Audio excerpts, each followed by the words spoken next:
We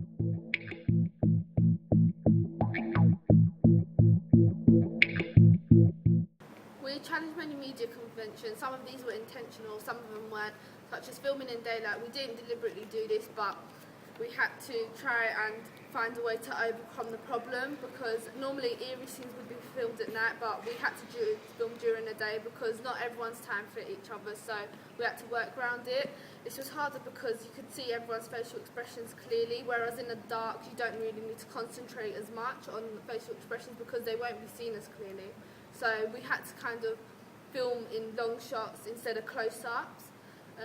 We also challenged other media conventions again, such as we had to film a night shot of jumping awake in the morning, so we just had to change it completely, because normally when you jump awake from your sleep it's during the night in the middle of your sleep.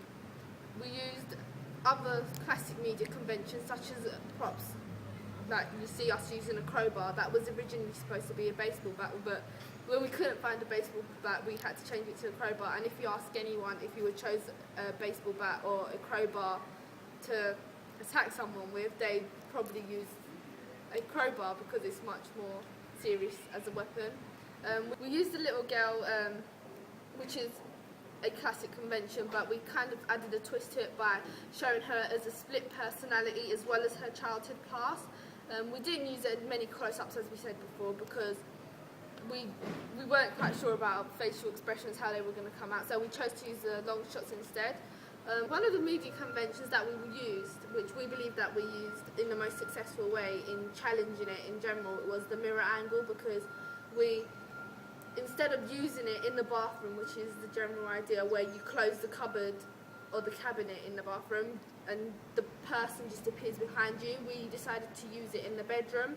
And instead of them just popping out of nowhere, we made them enter the scene gradually, opening the blind, which added an even better effect, in our opinion. We used a lot of eerie locations, which weren't exactly used in the dark, but they were quite abandoned, isolated, they looked quite damaged, and which we believe reflected the person's personality.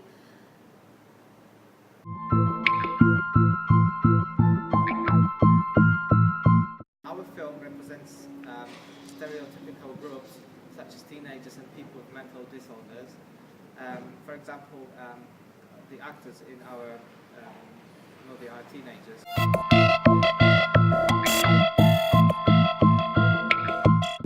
Companies such as Summer Entertainment, I think, will distribute our film because they have similar films to our one, like for example Twilight.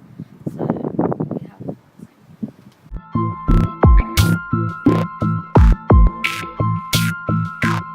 Basically, the target audience for our project was 13 to 21-year-olds, mainly teenagers.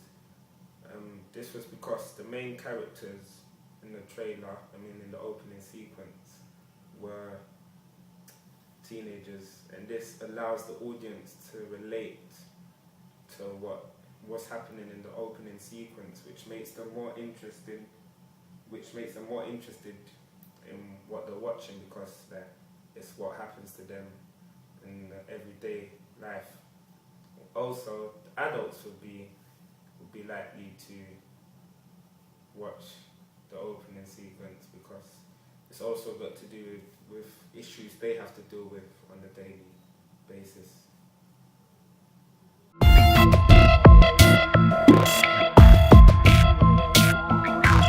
learn how to check the camera settings, because the cameras had to be set properly for filming. They couldn't be, for example, set for filming at night because we filmed in the day. So yeah, to make the whole footage look alright and clear, we'd actually have to learn how to use the camera and how to set it properly. Okay. Cameras are sound sensitive, so everything that we filmed, every single sound you could really hear on the footage.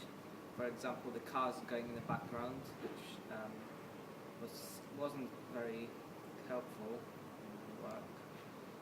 Wind in our footage, and we because of that, we couldn't use most of the sounds that we actually recorded. We had to put soundtracks in to replace that sound. Editing we had to learn about editing techniques such as rendering,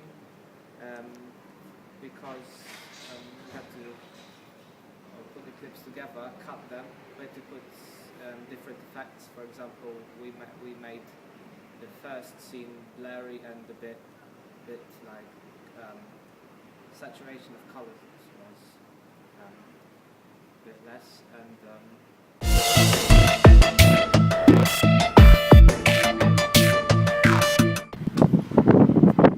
we have improved from our primary task to our actual video shoot. Like in general, with the idea first of all, like from a typical teenager mind, we just did like a druggy girl with the mafia boss having a conversation. Although we don't have a dialogue in our actual video, I think like we use like much more mature thinking, and then we came up with a much better film, and we met our target, which was a thriller, psychological thriller film.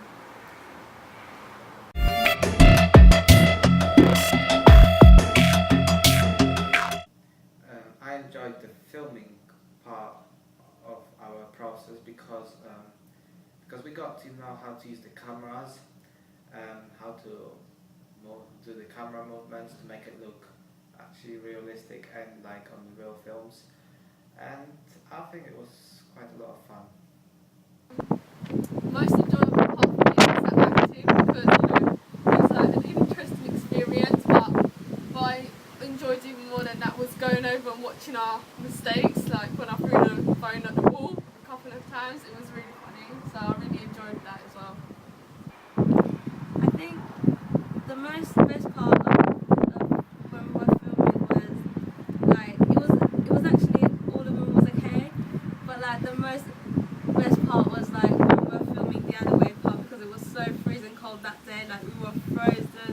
The way we were trying to film it and get it in on time, and the camera's charged and finished, it was actually quite funny and fun at the same way. And then the problems that we came up with were just like, it was so funny. So like we were trying to make it a thriller film, but we were like most of the time laughing.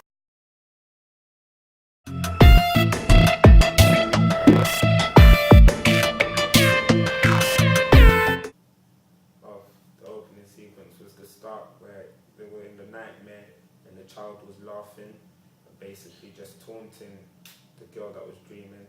And I think the effects we used, like the sound, the different camera angles, and even the environment we done it in was very good, and it all contributed to create a good starting.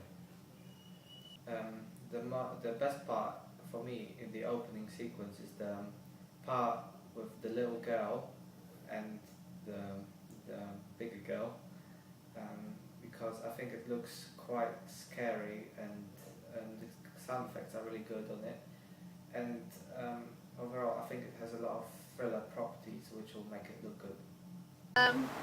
My favourite part of the film has to be the part where I'm skipping around, because I just find it so funny, and I think it's the most memorable for me personally, so that's my favourite part of the film.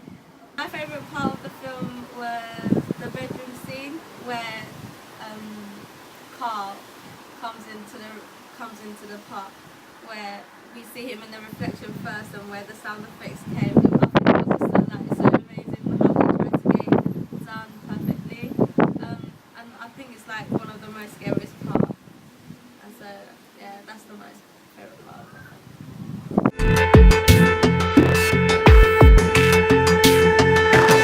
I'm happy with the product we created. I think we've done really well.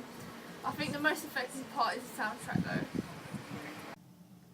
I feel that our media product has gone well, and despite all the problems we've had with it, I think our opening sequence looks really good. All the shots are pretty well taken, and the sound's good. As I was directing the film, I feel like with the outcome, like as a group,